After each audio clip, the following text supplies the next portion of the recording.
Nessa terça-feira, a primeira turma do Supremo Tribunal Federal começa a análise da denúncia da Procuradoria-Geral da República.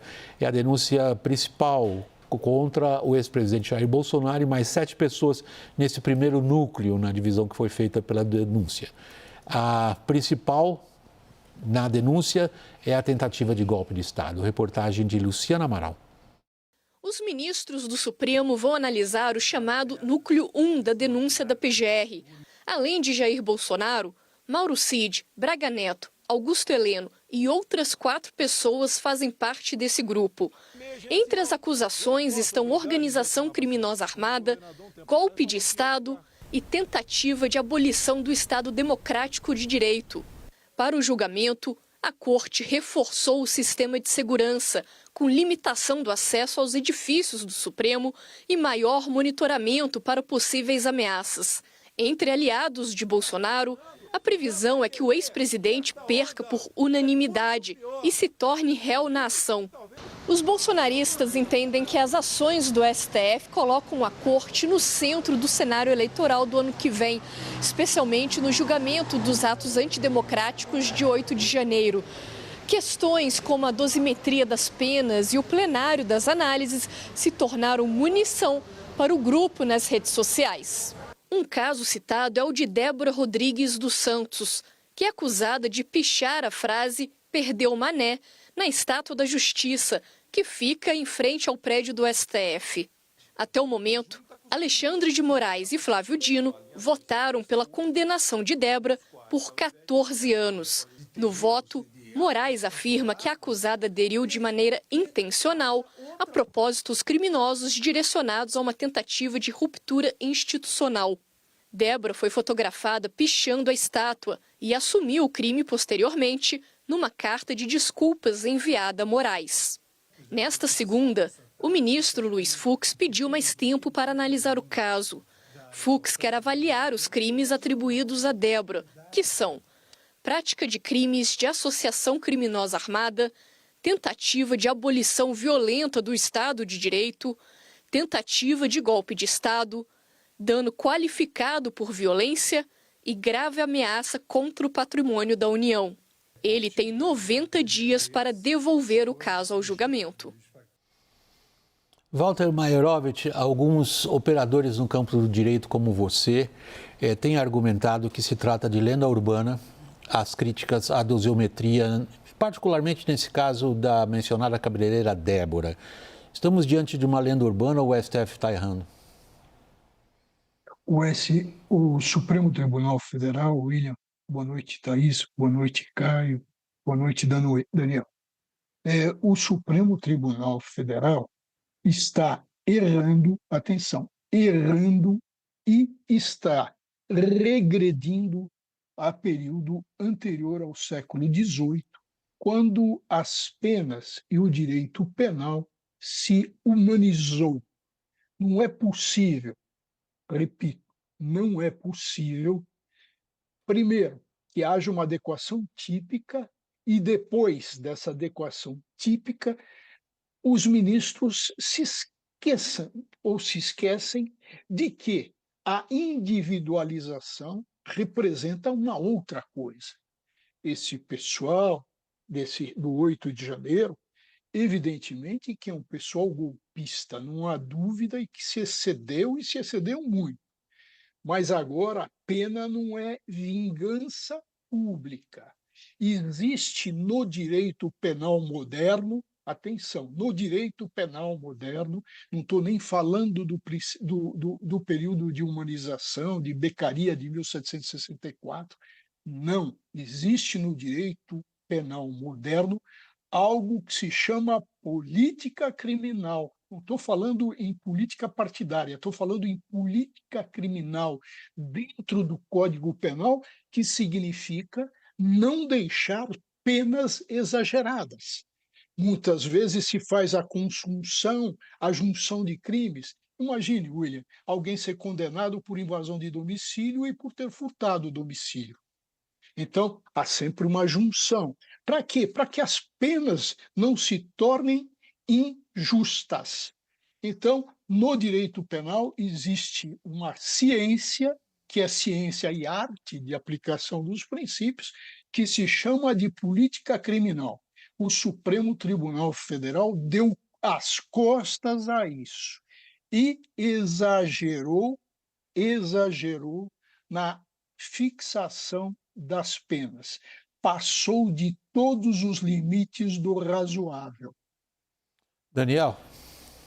Eu queria endereçar uma pergunta para o professor Walter, porque eu ouvi e li algumas observações que me pareceram interessantes, dizendo que, olha, o caso da cabeleireira Débora, por exemplo, o que está sendo julgado não é meramente, digamos, escrever uma estátua, perder um mané, mas um crime de multidão.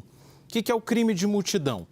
É quando você descreve uma situação onde um grande grupo de pessoas comete um ato criminoso coletivamente, linchamento de uma pessoa, por exemplo. É possível aplicar a tese de crime de multidão para a cabeleireira Débora, mas para dezenas ou centenas de outros condenados no 8 de janeiro? Olha, a gente tem que focar no seguinte ponto. Esse grupo foi usado como massa de manobra? A resposta é sim. Esse grupo, usado como massa de manobra, é um grupo que, se a gente olhar o Brasil, nós passamos 21 anos de ditadura militar. Ora, já existe, apesar da Constituição ser democrática, já existe uma cultura de legalidade, de constitucionalidade. As pessoas são educadas no país para a legalidade democrática? A resposta é não. Ora, esse grupo, que é um grupo que violou a lei, não há nenhuma dúvida a respeito de violação às leis. Não, não há. Quer a Constituição, quer o direito penal. Não há. O problema todo é como foi tratado esse grupo, de que maneira se apanhou esse grupo como massa de manobra, como executor de pessoas que saíram de cidades ou saíram de acampamentos absolutamente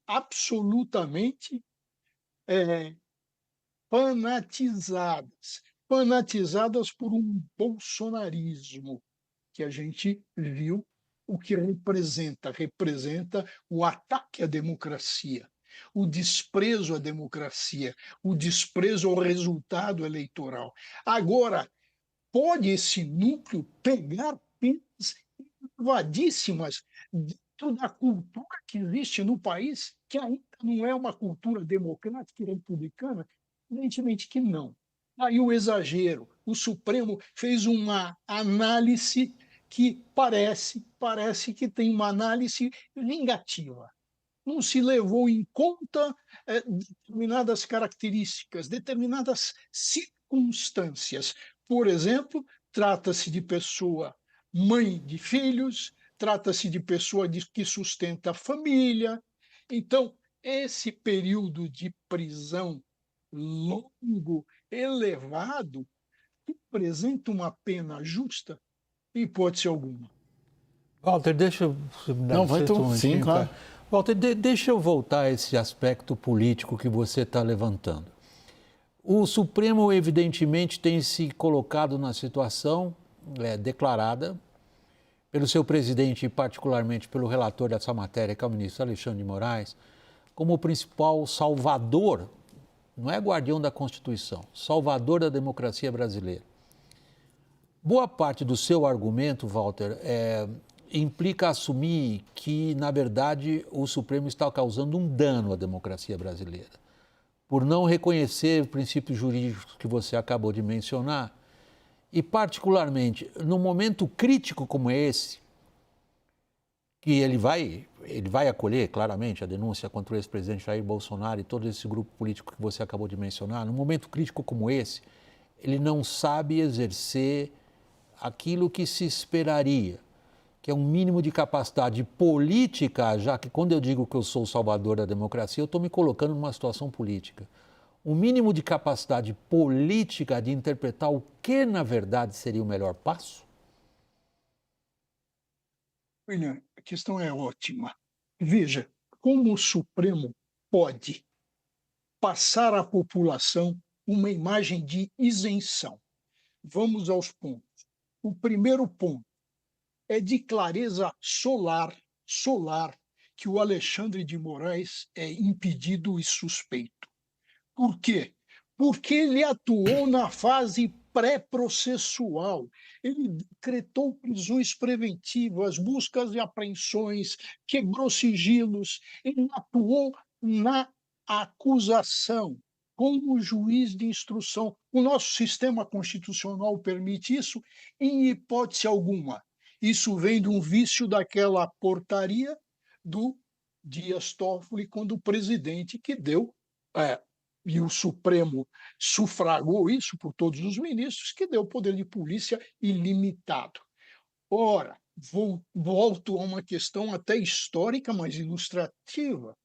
Quando César foi perguntado pelo juiz se ele não estava a se divorciar por adultério, ele disse não. A minha mulher, a Cornélia, não, ninguém tocou nela, não há caso de adultério. E o juiz perguntou: então por que o senhor está pedindo o divórcio?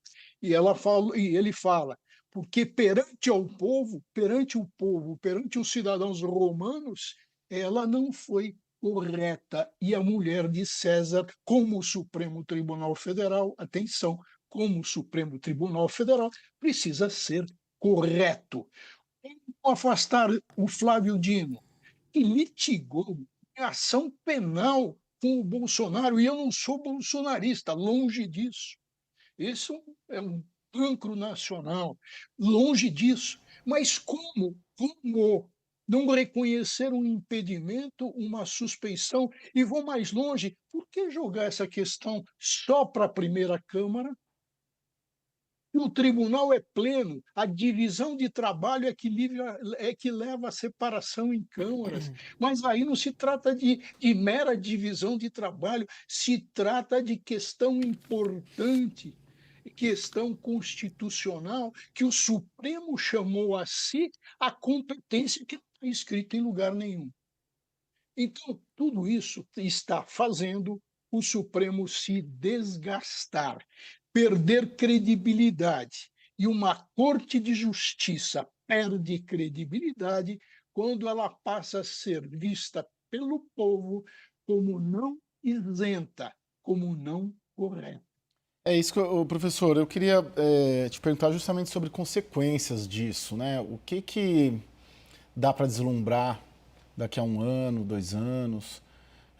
Qual que vai ser o impacto desse julgamento, não só dos investigados ali, dos denunciados do 8 de janeiro, né? Dos vândalos, golpistas, como quer que chame, mas de uma maneira geral para o Supremo Tribunal Federal. Quando você fala, poxa, é muito ruim ter uma corte que perde a confiança da população. Isso na prática vai significar o quê daqui em diante, tendo em vista que acima do Supremo não há nada, em termos de recurso, né? Caio, eu diria que a história vai ter um papel importante, mas eu diria ainda mais, e desculpem se a frase é forte, mas, no meu entender, é verdadeira. O Supremo, atenção, o Supremo Tribunal Federal se finge de isento e o Bolsonaro se finge de inocente. Ora, o Supremo Tribunal Federal deveria atuar da melhor maneira possível. Não pode limitar prazo de defesa. Os advogados estão a reclamar que não tiveram acesso mais 10 dias, 15 dias. Não. Por que a rigidez? Por que o Supremo Tribunal Federal não deixou a questão do impedimento e da suspeição ser analisada pela turma e puxou para o plenário? Foi para limpar o julgamento que começa amanhã, para advogado nenhum arguir isso. Então, uma série de jogadas que o Supremo vai de mal a pior, numa situação gravíssima, diante de um golpe de Estado com prova provada. com delação premiada confirmada por testemunhos, atenção, e isso é importante, de 2 comandantes de força. Só isso, delação e mais isso, ou seja, os relatos dos 2 comandantes militares da época, do Exército e da Aeronáutica, dão sustentação ao recebimento da denúncia. Porque quando do recebimento da denúncia, que é uma coisa muito simples, precisa se ter justa causa, e estão aí os relatos que mostram não ser temerária essa denúncia. E mais do que isso, receber uma denúncia significa uma inversão que se faz, que o direito manda fazer no fim do processo, quando se julga um mérito, na dúvida em favor do réu. Para recebimento da denúncia, é o contrário, na dúvida em favor da sociedade. E a Constituição coloca para o Ministério Público o ônus da prova. Cabe a ele comprovar. Ora, Thaís, voltando ao ponto e à sua pergunta, Caio, o que a história vai nos mostrar? Que um Alexandre de Moraes, por exemplo, está lá na denúncia como objeto, seria objeto de um ataque que levaria à morte dele. Se isenção de uma pessoa, o normal cidadão, o cidadão comum, ele volta a um ponto principal. O acusador já tem tudo pronto para quê? Para formar um juízo de valor. Ele já formou esse juízo de valor, esse juízo de valor. O ministro Flávio Dino, quando ministro da Justiça, o que ele fez? Ele falou em golpe bolsonarista, apontou para Bolsonaro, julgou ou não. O Supremo está fazendo é mudando os conceitos que nas universidades são reforçados, são exigidos que os alunos, os bacharéis, tenham esses conceitos de Estado democrático, de ampla defesa, de devido processo legal. Vou explicar um devido processo legal em suspeição. E a gente parece, William, desculpe mais uma vez se estou sendo muito incisivo, mas vamos pensar no caso Moro. O Moro não foi dado por impedido e por suspeito e não saiu do processo, meteu o pé pelas mãos, e aí dobradinha com o Ministério Público. Ora, Walter. será que nós não aprendemos nada desse episódio? O Supremo tem que se mostrar limpo, fazer julgamento isento. E não é isso que vai acontecer, porque está começando já com 2 suspeitos, no lugar errado, que é a primeira turma, quando deveria isso ocorrer no plenário. Walter, desculpe, eu só quero dar oportunidade a Thaís, e eu estou pressionado pelo tempo, porque nós estamos em grade de televisão, não é streaming, então eu tenho essa circunstância, pelo amor de Deus, não imagine que eu esteja de alguma forma reduzindo o seu tempo de fala, eu sou obrigado a cumprir os horários. Thaís, a gente tem um minutinho ainda para fechar o programa? Então pronto, vou fazer uma pergunta curta aqui, Maiorovic, para entender se a gente pode assimilar que essa pena que você colocou aí como fora de propósito para a cabeleireira é uma sinalização do que pode vir para, se for o caso de condenação, para o ex-presidente Bolsonaro e os outros denunciados? A mostrar que o Supremo Tribunal Federal está agindo com mão pesada. Porque uma coisa é o crime, uma pessoa condenada é uma diminuição na sua capacidade, é um peso terrível para se carregar. Basta uma condenação, sim, é pesada, veja os antecedentes, veja uma condenação, vocês acabaram de falar agora, com relação a Zambelli, é efeito da condenação a perda dos direitos políticos, é automático. Perda dos direitos políticos. Então, veja como a condenação já pesa. Agora, condenar uma pena extravagante, sem que se aplique uma política criminal, é uma desumanidade. E é evidente que isto está a sinalizar que os ministros, se estão com essa linha, com relação a essa senhora, evidentemente, com relação ao Bolsonaro, as penas serão muito mais graves. Mas aí eu ressalvo, a responsabilidade dele é outra. É outra, ele era um chefe político, ele tentou dar o golpe, acabar com eleições. É outra. Então, a pena dele, efetivamente, pode ser aumentada e chegar até o máximo diante do que ele fez. Ele era o líder do golpismo no Brasil.